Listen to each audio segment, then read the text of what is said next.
I didn't even finish my coffee. I couldn't. My hands were shaking so badly that the cup rattled against the saucer, and all I could hear in my head was the sound of my own heartbeat pounding in my ears. 5 minutes earlier, a waitress I had never met before looked straight into my eyes, slipped a folded note into my palm, and whispered, "Open it when I walk away." I thought it was a joke. I thought maybe it was a phone number or some weird prank. But when I opened that note and read what was written inside, my entire life split into a before and an after. What I want to know is this: if you were in my place, knowing what I knew after reading that note, would you have stayed quiet, or would you have burned everything down like I eventually did? The note said only 7 words, written in shaky blue ink. He did this to me too. Bathroom, now. I remember staring at it, rereading it over and over, trying to make sense of it, while my stomach dropped through the floor. He did this to me too.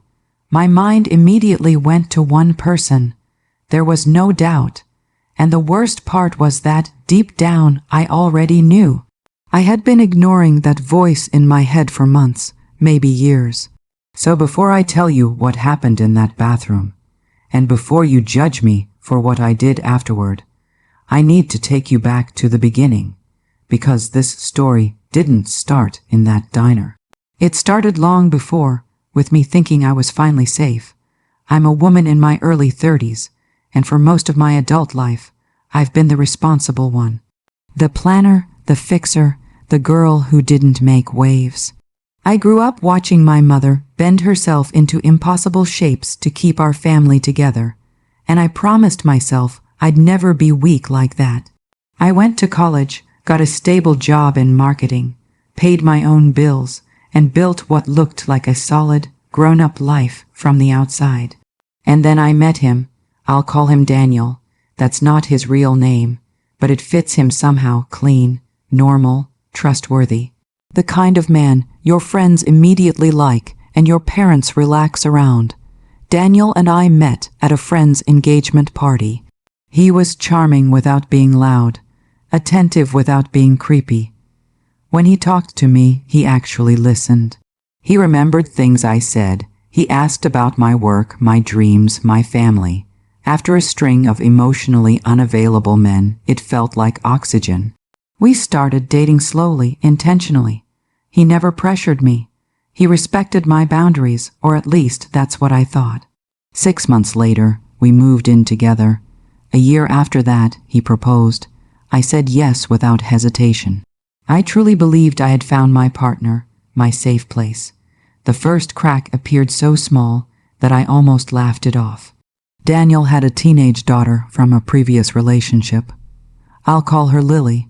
She was 16 when we got engaged. Quiet, artistic, polite. She didn't live with us full-time, but she stayed every other weekend and for longer stretches during school breaks. I tried hard to be respectful, not to push, not to act like her mom. I wanted her to feel safe with me. One evening, a few months after our engagement, I noticed Lily had become withdrawn. She barely spoke during dinner, barely touched her food. When I asked her if everything was okay, she shrugged and said she was tired. Daniel shot her a look that I couldn't quite read. It made my skin prickle, but I told myself I was overthinking. Over time, those moments added up. Lily flinched when Daniel raised his voice, even slightly. She avoided being alone with him in rooms that didn't have doors open. Once, I walked into the living room unexpectedly and saw her quickly pull her hoodie sleeves down, as if she'd been hiding something. When she noticed me, her face went pale. I asked her what was wrong, and she said nothing. Daniel laughed it off, saying she was just a moody teenager. "You know how girls are," he said, squeezing my shoulder. I hated that sentence, but I didn't push back. I should have. I tried to talk to Lily alone a few times. I asked if school was okay, if friends were okay, if her mom was okay. She always answered politely, vaguely, like she was reading from a script. There was fear behind her eyes, though, and once I noticed it, I couldn't unsee it. I considered talking to Daniel about it, but every time I thought about confronting him, my chest tightened. The idea that I could be wrong, that I could accuse an innocent man, terrified me, so I stayed quiet. I told myself I was protecting the peace. Then, one night, everything shifted. Daniel and I were lying in bed, and he was unusually quiet. When I asked what was wrong, he sighed and said Lily had been acting out. Again. He said she'd accused him of being too controlling, and that her mother was poisoning her against him. He looked genuinely hurt, genuinely confused. He asked me if I thought he was a bad father. I remember taking his hand and telling him no, of course not. I remember telling him Lily was just confused and emotional. I remember hating myself even as the words left my mouth. After that, Daniel started involving me more in parenting Lily. He asked me to talk to her when she was upset.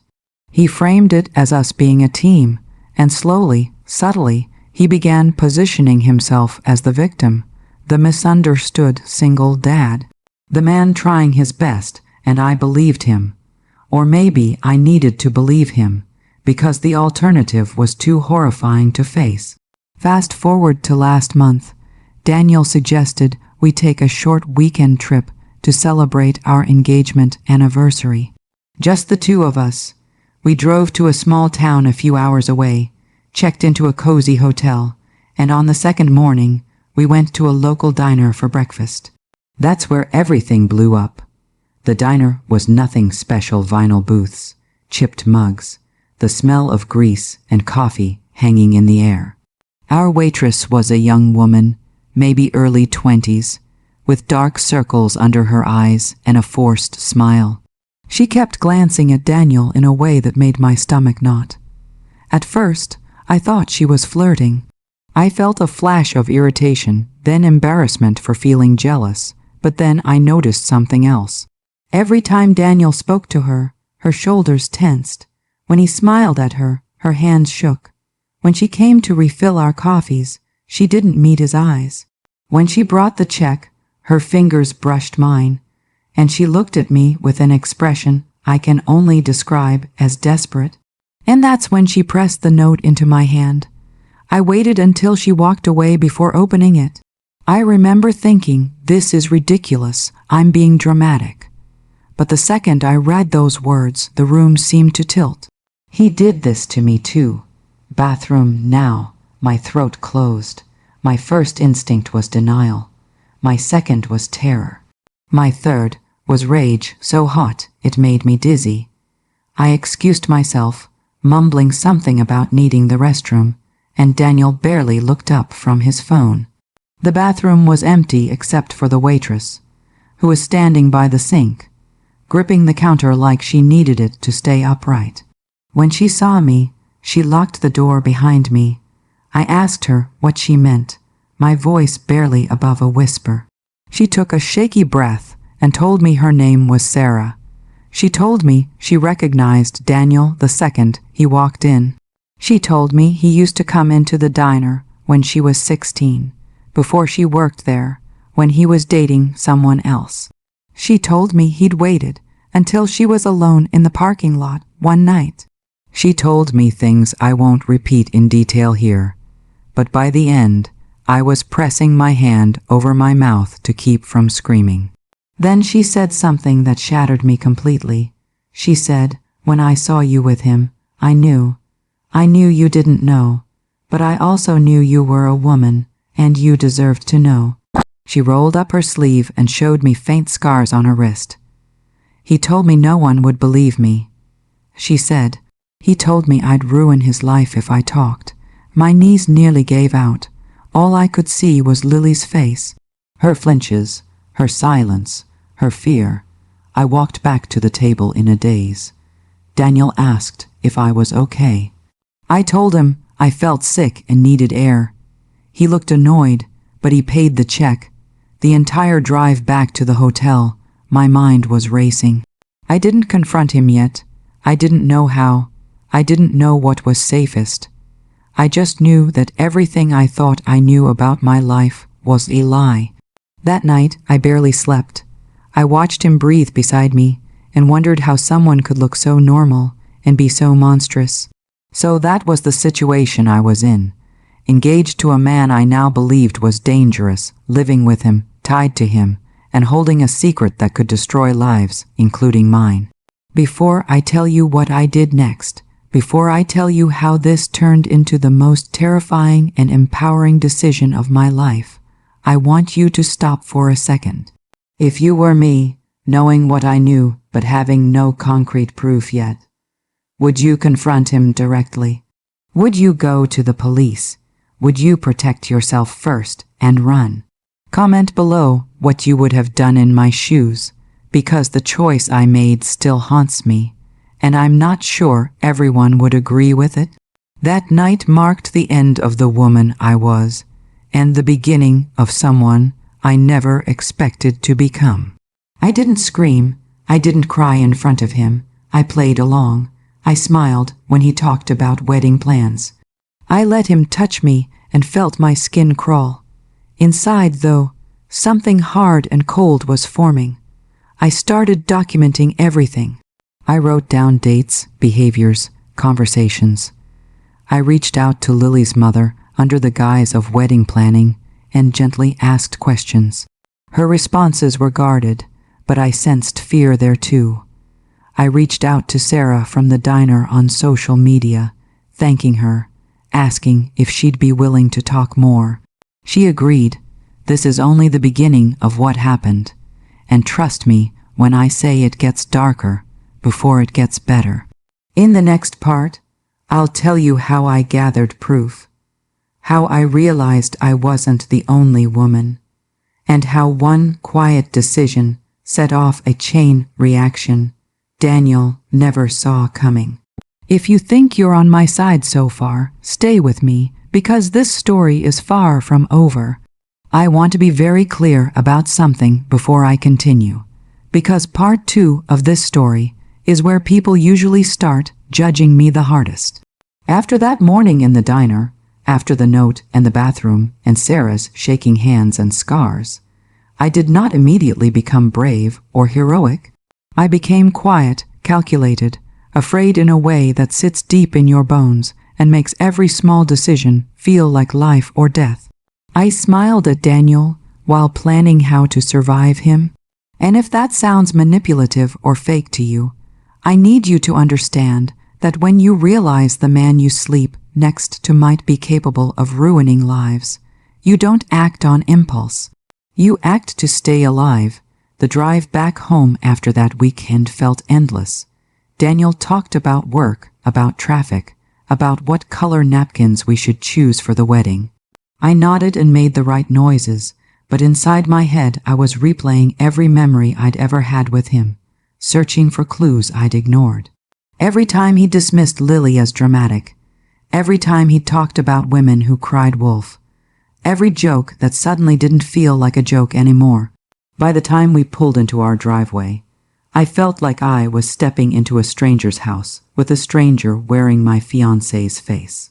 That first night back, I pretended to have a headache so I could avoid intimacy. He didn't push, which somehow made it worse. I lay awake staring at the ceiling, listening to his breathing, wondering if Sarah had lain awake like this years ago, wondering if Lily did this every night when she stayed over. The next morning, when Daniel left for work, I sat at the kitchen table and cried so hard I thought I might throw up. Then I wiped my face, made coffee, and opened my laptop, because fear without action was going to kill me faster than anything else. I started with Sarah. I messaged her again, asking if she was safe to talk. She replied almost immediately. We agreed to meet at a cafe across town that evening. I told Daniel I was meeting an old coworker. That lie tasted bitter, but I swallowed it. When I saw Sarah sitting there, hunched over her mug, I felt this overwhelming urge to protect her, even though she was the one who had protected me by speaking up. She looked younger than I remembered from the diner, like life had aged her too quickly and then paused. She told me everything, slowly, haltingly, like she was afraid the words themselves might hurt her.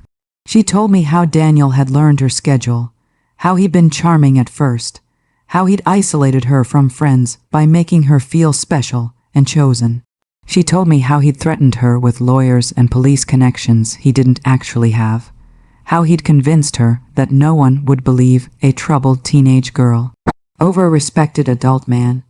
She told me she'd tried to report him once, but froze when the officer asked questions, and she felt like she was being interrogated instead of helped. When she finished, she looked at me and said, "I'm telling you because I couldn't live with myself if I stayed silent again." I asked her if she had any proof. Messages, photos, anything. She shook her head. He'd been careful. He always was. That was a punch to the gut, but not a surprise. Predators like him thrive in the absence of evidence. Before we parted, she squeezed my hand and said, "Please be careful." I promised her I would, though I wasn't sure what careful even looked like anymore. The next step was Lily's mother. I'd always kept my distance out of respect, but now I realized that distance had also protected Daniel. I invited her for coffee, framing it as wanting to bond before the wedding. She arrived tense, guarded, eyes flicking around the cafe like she was expecting an ambush. We talked about neutral things at first, but eventually I told her gently that I was worried about Lily. Her jaw tightened instantly. She asked me what I meant. I told her I'd noticed Lily seemed afraid sometimes. I told her I felt something was wrong. I didn't mention Sarah yet. I didn't mention Daniel directly. I watched her carefully as I spoke. Tears welled up in her eyes, and she looked away. That was all the confirmation I needed. She told me Lily had finally started therapy and had hinted at inappropriate behavior, but was too scared to say more. She told me she'd suspected Daniel for years but had no proof, and every time she tried to push, Lily shut down completely. "He scares her," she whispered, "and I don't know how to save her." Hearing another woman say out loud what I'd been afraid to admit broke something open inside me. This wasn't just about me anymore. It never had been. Over the next few weeks, I became someone else. On the surface, I was the same fiancé, planning seating charts and tasting cakes. Underneath, I was collecting information like my life depended on it, because in some ways it did. I started paying attention to Daniel's routines, his phone habits, his moods. I noticed he was obsessive about privacy, always locking his devices, always positioning screens away from me. I noticed how angry he got when I asked harmless questions about his past relationships. I noticed how often he framed himself as the victim in every story. I also started journaling obsessively. Dates, times, exact words he used, every weird interaction, every comment that made my skin crawl. I stored copies in the cloud under a fake email account. I learned how to quietly record conversations on my phone, though I hated myself for feeling like a spy in my own home. But I kept reminding myself of Sarah's scars, of Lily's silence. This wasn't paranoia. This was survival. The hardest part was pretending I loved him the same way, pretending I trusted him, pretending I wasn't cataloging his every move. Sometimes he'd catch me staring at him, and my heart would leap into my throat. I learned to mask my fear with affection, my disgust with smiles. It was exhausting in a way I didn't know was possible. Every night, I went to bed feeling like I'd run a marathon while carrying a secret that weighed 1,000 pounds. One evening, Daniel mentioned casually that Lily would be staying with us for a whole week during her school break. I felt my blood run cold. I asked why her mother had agreed. He shrugged and said she owed him. That word echoed in my head for hours. That night, I messaged Lily's mom, asking if she knew about the extended stay. She replied almost immediately, confused and upset. She said she hadn't agreed to anything. That was the moment I realized Daniel was escalating, testing boundaries, pushing to see what he could get away with. I told Lily's mother everything, Not all the details, but enough. I told her about Sarah. I told her I believed Daniel was dangerous. There was a long pause before she replied. Then she said she'd pick Lily up early and that she was contacting her lawyer. I sat on the bathroom floor and cried in relief and terror at the same time. Relief that Lily would be safe, terror that Daniel would realize control was slipping. When Lily left early, Daniel was furious. He paced the living room, ranting about betrayal and manipulation. I stayed calm, soothing, the supportive partner. Inside, I was shaking. That night, I locked the bathroom door and threw up. I knew things were reaching a breaking point. People like Daniel don't lose control quietly. A few days later, I found something I hadn't been looking for.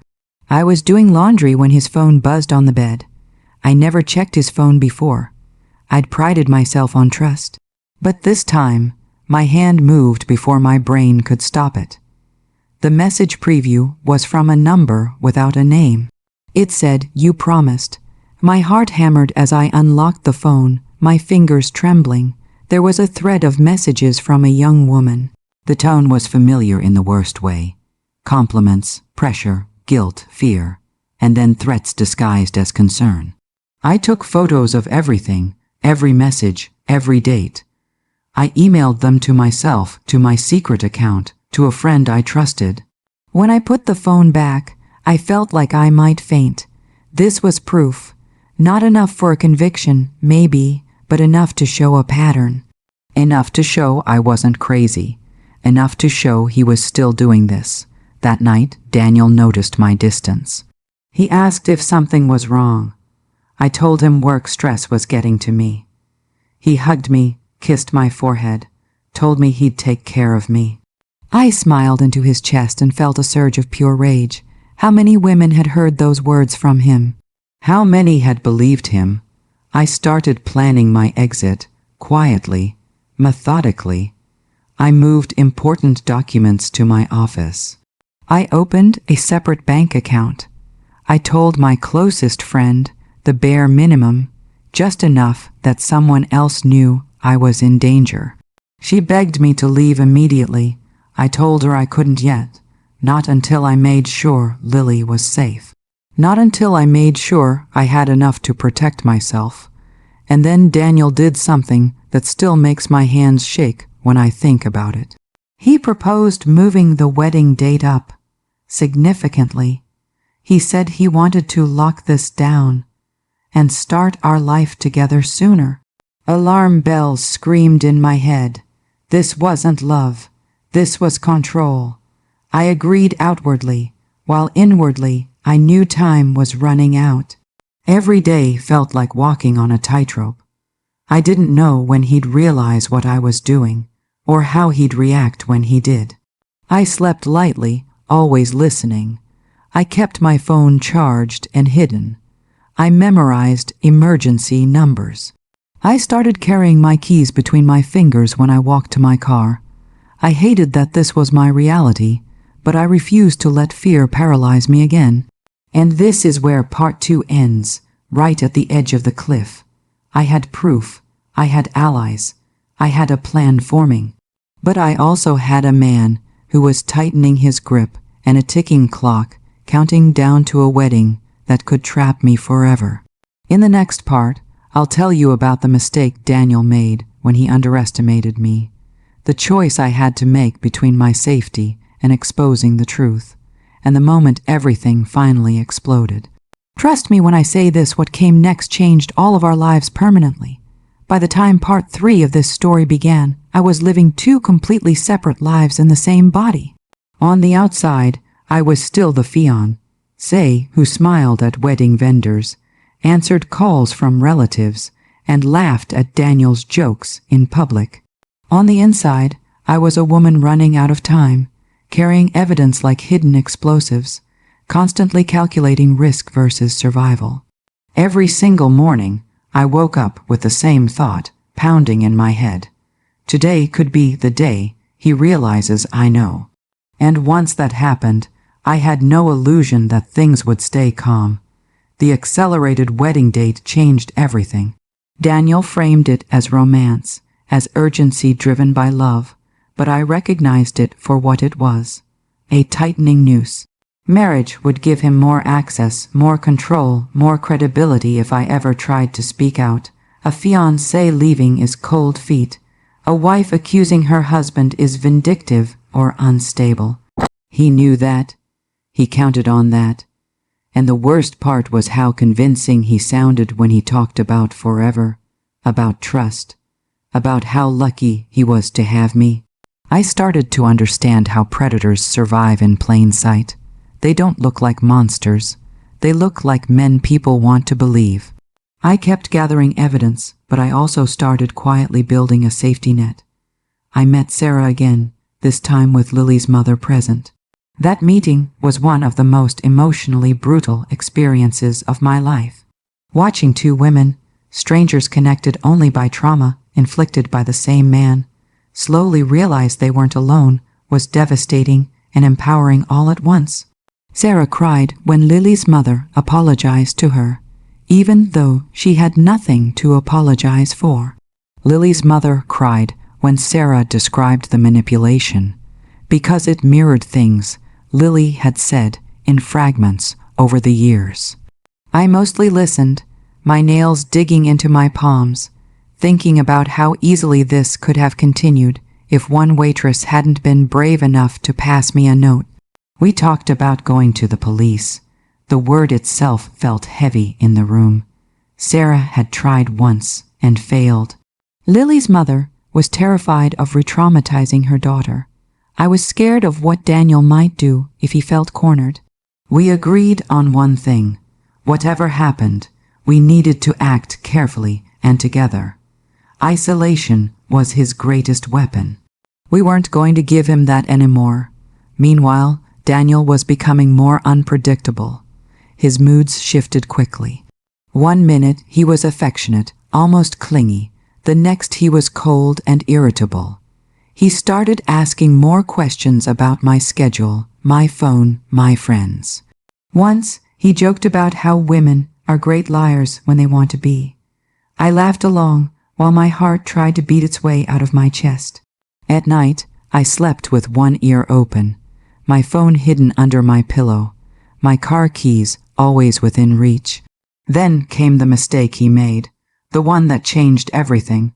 One evening, Daniel told me he had a work dinner and would be home late. That wasn't unusual, but something about the way he said it made my skin prickle. After he left, I checked our shared calendar. Nothing, no dinner listed, no client name. I waited an hour, then two, my anxiety spiraling. Finally, I did something I hadn't planned to do yet. I logged into our shared cloud account from my laptop. I told myself I was just checking, just being cautious. What I found made my hands go numb. There were photos, screenshots, conversations, not just with one woman, but several. Different ages, different cities, the same pattern. Compliments, grooming, pressure, subtle threats. And buried among them was a folder labeled with a single letter. Inside were files I recognized instantly, documents from Lily's therapy sessions that he should never have had access to. My vision blurred with tears and rage. This wasn't just abuse. This was calculated, ongoing, and far worse than I'd imagined. I copied everything, every file, every message. I backed it up in 3 separate places. And then I did something that terrified me more than anything else up to that point. I sent a message to one of the women from his phone before deleting the thread. I didn't accuse him. I didn't reveal myself. I simply wrote, "You're not the only one. If you ever want to talk, you're not alone." I don't know what possessed me to do that. Maybe it was anger. Maybe it was instinct. Maybe it was the knowledge that silence was killing us one by one. When Daniel came home, I was sitting on the couch pretending to watch TV. He kissed my forehead, asked about my day, went to shower. I sat there, barely breathing, replaying every possible outcome in my head. If he checked his phone, if he noticed the missing files, if he sensed something was off. That night, nothing happened. but I knew the clock had started ticking even faster. A few days later, Lily's mother called me in tears. Lily had finally spoken. Not fully, not in graphic detail, but enough. Enough to confirm everything we feared. Enough to break her mother's heart into pieces she didn't know how to pick up.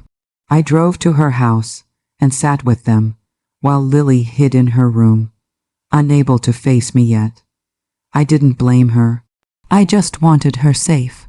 Her mother told me she was ready to go to the police, but she was terrified Daniel would retaliate. I told her I was terrified too. We cried together, 3 women bound by fear and resolve.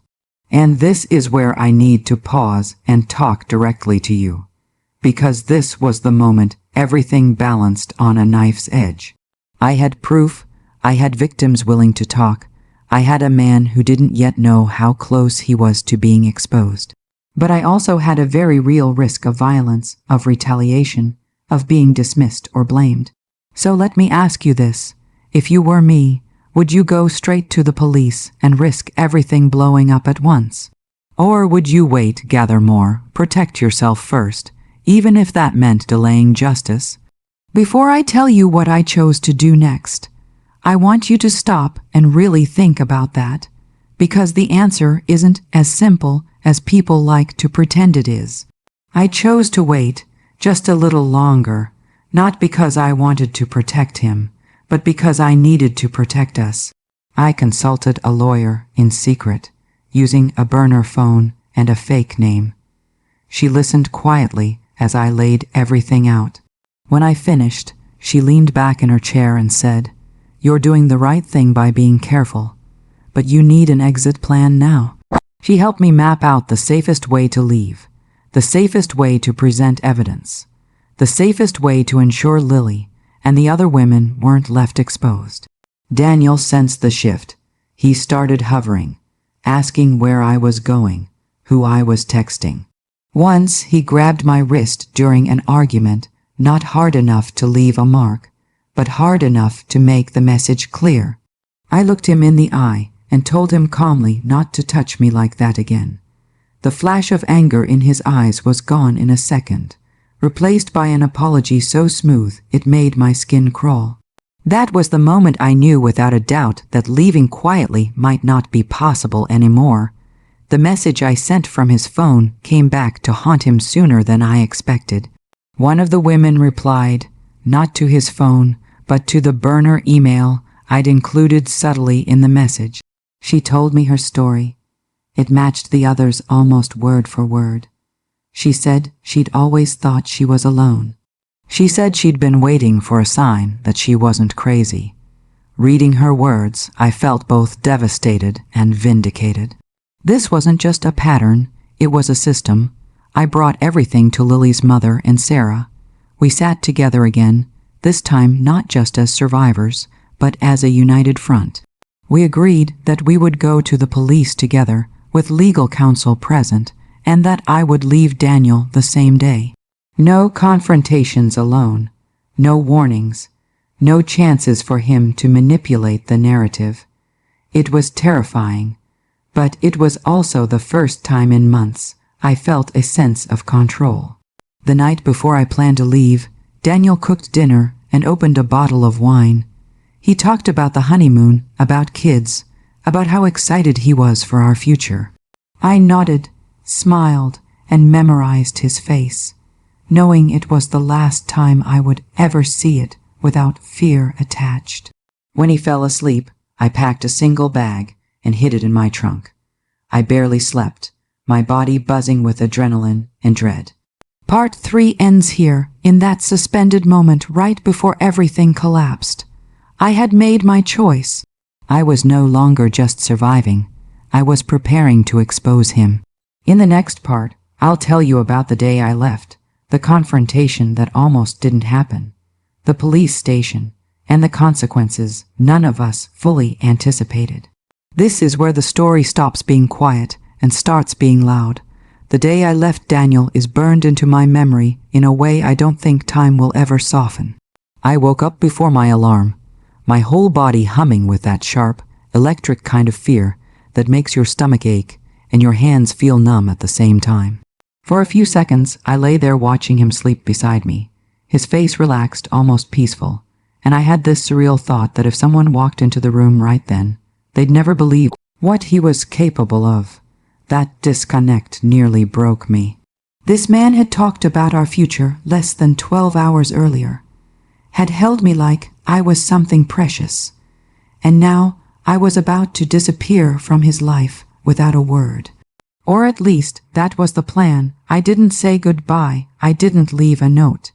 I slipped out of bed, showered quietly, dressed in clothes I'd already laid out the night before, and carried my bag out to the car like I was going to work.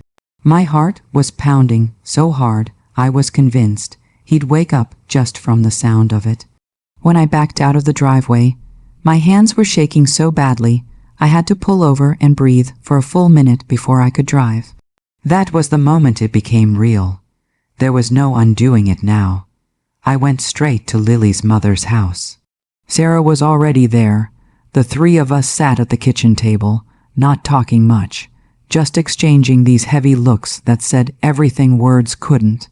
Lily stayed in her room, but she texted her mom that she knew what was happening and that she was proud of us. That message made me cry harder than I had in weeks. We left together, drove in separate cars, and met our lawyer at the police station. Walking through those doors felt like stepping onto another planet. My legs felt weak. My mouth was dry. I kept thinking, this is where stories like this either end or begin to fall apart. Giving my statement was brutal. There's no gentle way to recount trauma, especially trauma that isn't fully yours but lives inside you anyway. I talked about the note, about Sarah, about Lily, about the messages and files I'd found. Sarah spoke next, her voice shaking but steady enough to be understood. Lily's mother spoke for her daughter, handing over therapy notes and timelines. The officers listened. They asked questions. Some of them were hard to answer. Some of them made me feel like I was being examined instead of believed. But there was also something different this time. We weren't alone. We weren't one scared girl in a room. We were multiple women, telling the same story from different angles. While we were still there, Daniel called me. Over and over, my phone buzzed on the table like a trapped insect. I didn't answer. Then the text started.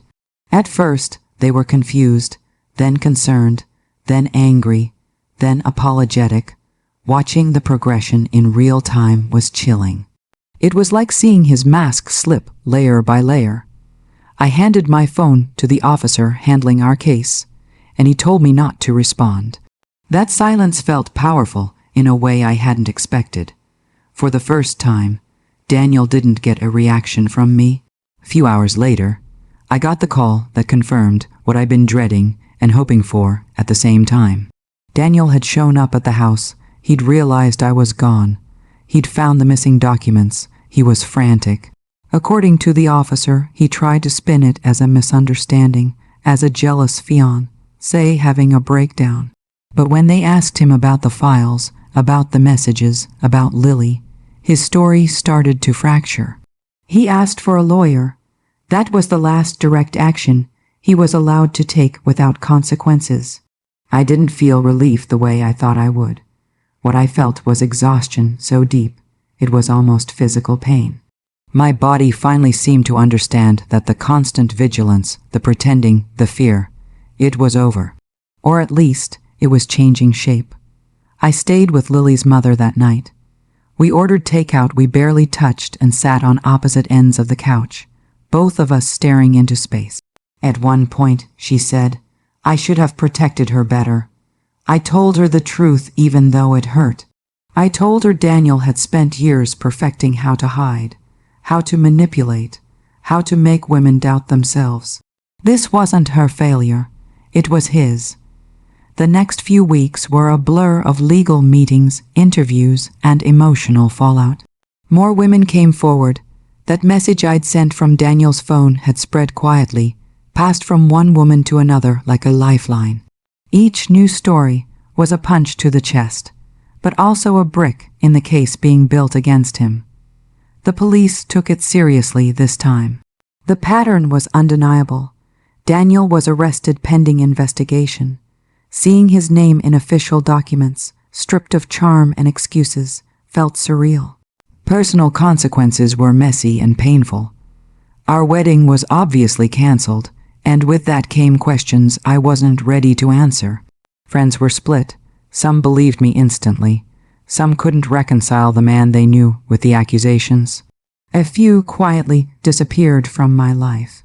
That hurt more than I expected, but it also clarified something important. Anyone who needed absolute proof before offering basic support was not someone I needed around me. Daniel tried to contact me through mutual acquaintances. He cried, he raged, he claimed betrayal. He never once took responsibility. Hearing about his reactions second-hand only confirmed that leaving without confronting him directly had been the right choice. I learned that closure doesn't come from hearing someone admit what they did. It comes from choosing yourself despite the fear. Lily started to heal in small, fragile ways.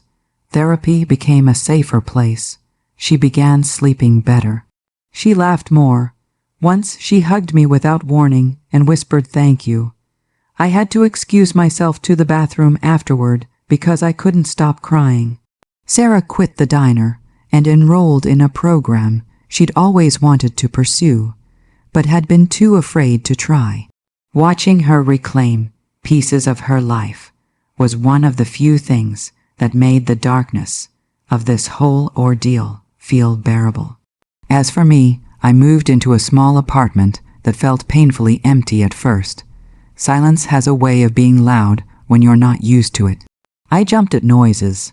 I checked locks obsessively. I replayed conversations in my head, wondering what I'd missed, what I could have done sooner. Guilt is stubborn like that. It doesn't care about logic. It only cares about reminding you that hindsight exists. But slowly, something shifted. I started sleeping through the night. I stopped flinching when my phone buzzed. I caught myself laughing at stupid things again. Healing wasn't linear, and it definitely wasn't quick, but it was happening. And with it came a strange sense of pride. Not because I'd been brave from the start, but because I'd eventually chosen not to stay silent. The investigation is still ongoing as I tell this story. I don't know exactly how it will end in legal terms. What I do know is this: Daniel no longer gets to control the narrative. He no longer gets to isolate women and convince them they're alone. Whatever the outcome, that power is gone. Part 4 ends here in the aftermath, in the quiet rebuilding phase that doesn't get talked about enough. In the next and final part, I'll talk about what this experience taught me about trust, about fear, about women protecting women, and why that single note in a diner changed more lives than Sarah will probably ever realize. Part 5 is the part I never imagined I'd be telling, because for a long time I didn't believe there could be anything after what happened. When your life explodes like that, when the future you thought you were building turns out to be a trap you barely escaped, it feels like the story should just end. Fade to black, credits roll, but real life doesn't work like that. Real life keeps going, quietly, stubbornly, and you have to decide who you're going to be in the aftermath. In the months after Daniel's arrest, I learned just how deeply silence can shape a person.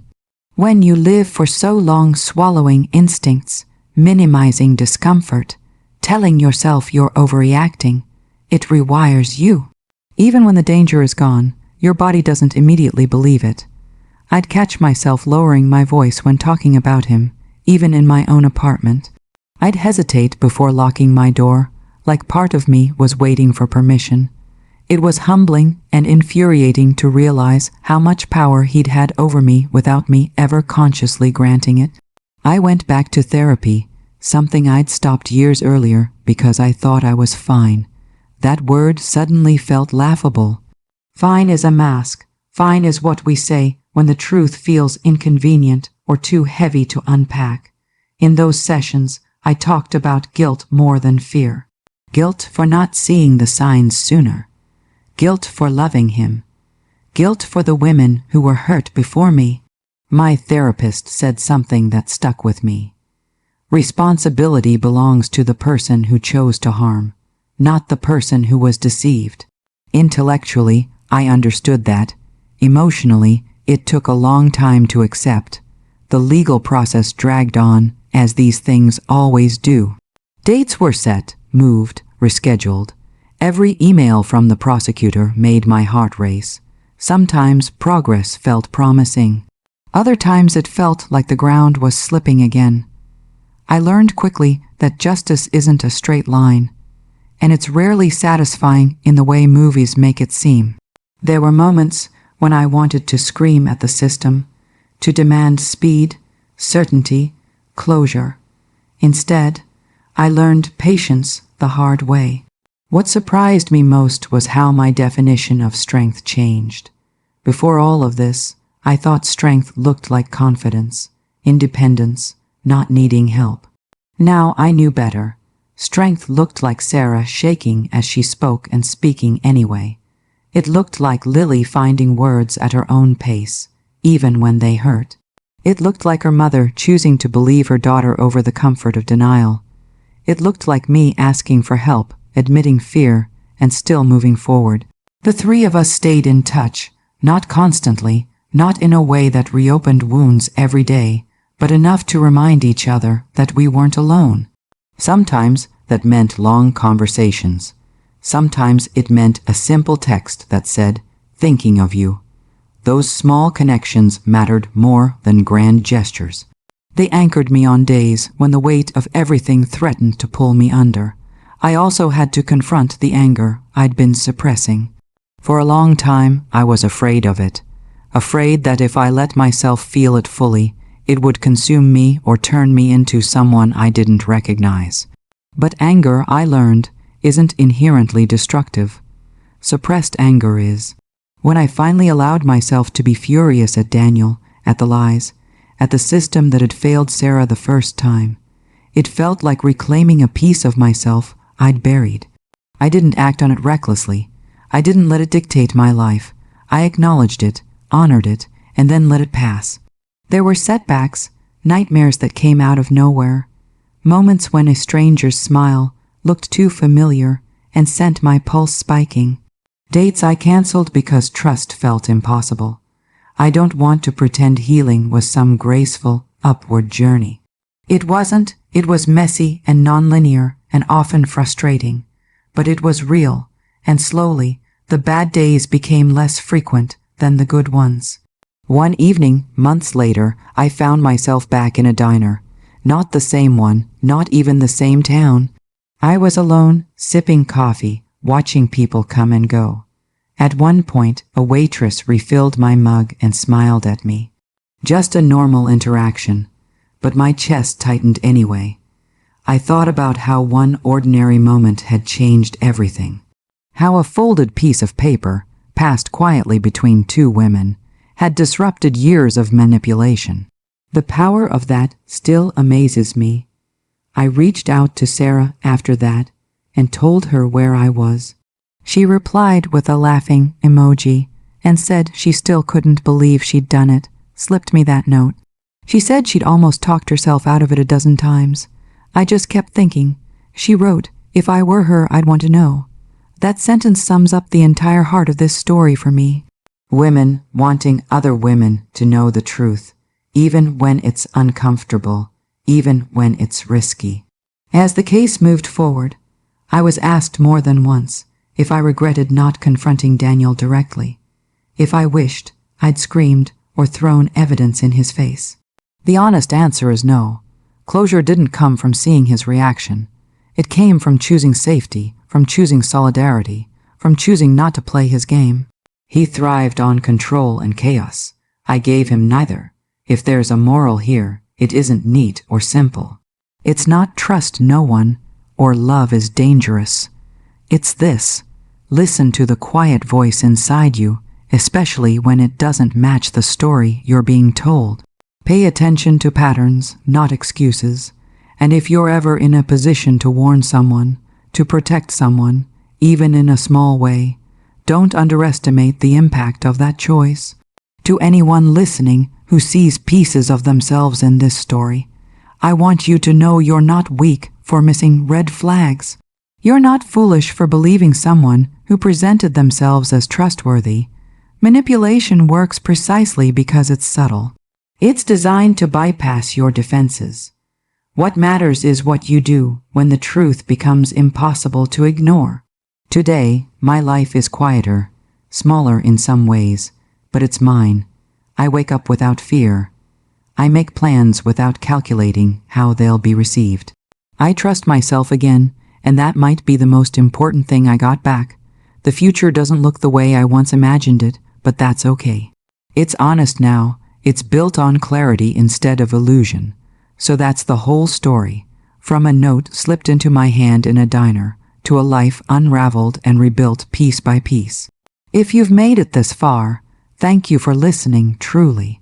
If you were on my side, if you believe speaking up was the right thing to do, like this video, subscribe if you want to hear more stories like this. Stories that don't always have easy answers, but do have truth. And I really want to know what you think. Share your final thoughts on this whole mess in the comments. I read them more than you probably realize.